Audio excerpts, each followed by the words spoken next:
Tere tulemast ajaloomaailma! Kas sa oled kunagi mõelnud, kuidas me teame, mis juhtus sadu või tuhandeid aastaid tagasi? Meie silmad pole seda näinud, aga õnneks on olemas ajalooallikad.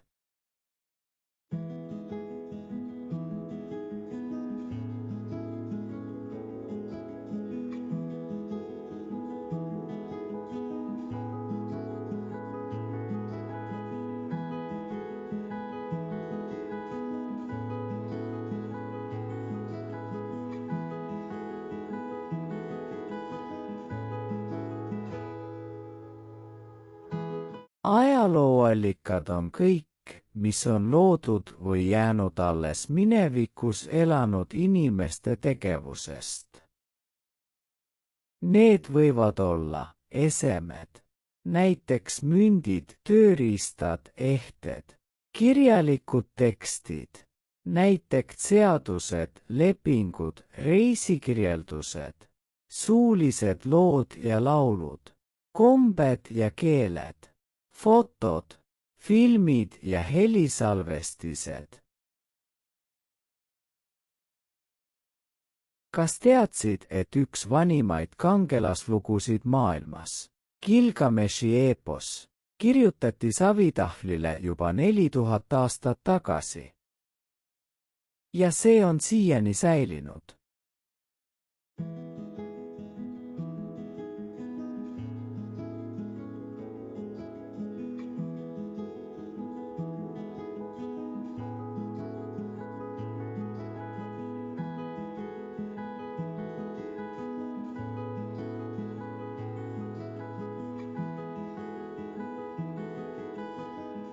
Kirjalikud allikad on eriti tähtsad, sest need räägivad meile täpselt, mida inimesed mõtlesid, otsustasid ja tundsid.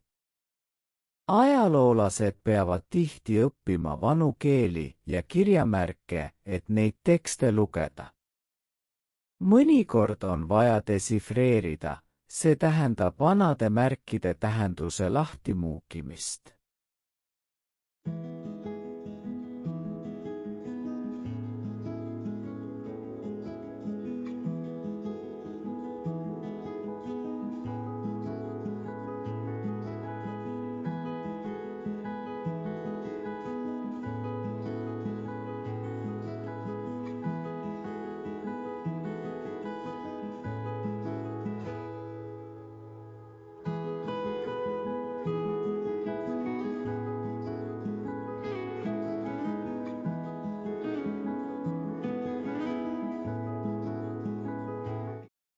Enne trükikunsti leiutamist kulus ühe piibli kirjutamiseks umbes 250 loomanahka.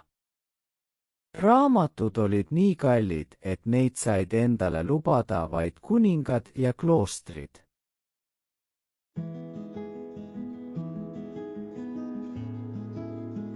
Kõik, mis on kirja pandud, ei pruugi olla tõsi. Ajaloolased uurivad, kes teksti kirjutas, millal ja kus see loodi, miks see kirjutati ja kellele. Nii saavad nad aru, kas tekst on usaldusväärne või mitte. Eesti ajaloo uurimisel on väga tähtsad kaks kirjalikku allikat.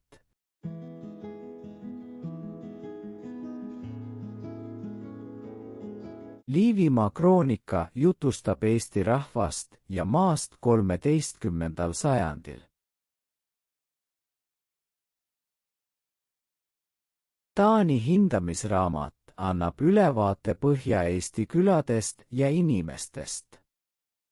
Ilma nendeta teaksime keskajast Eestis väga vähe.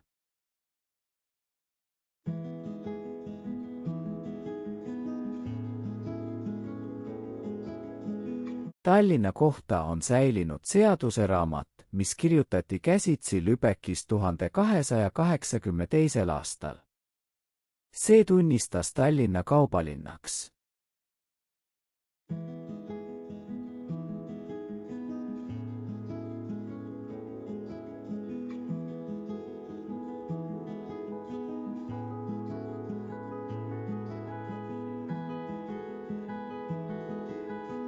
Ajalooallikad aitavad meil mõista, kuidas inimesed elasid, mõtlesid ja tundsid.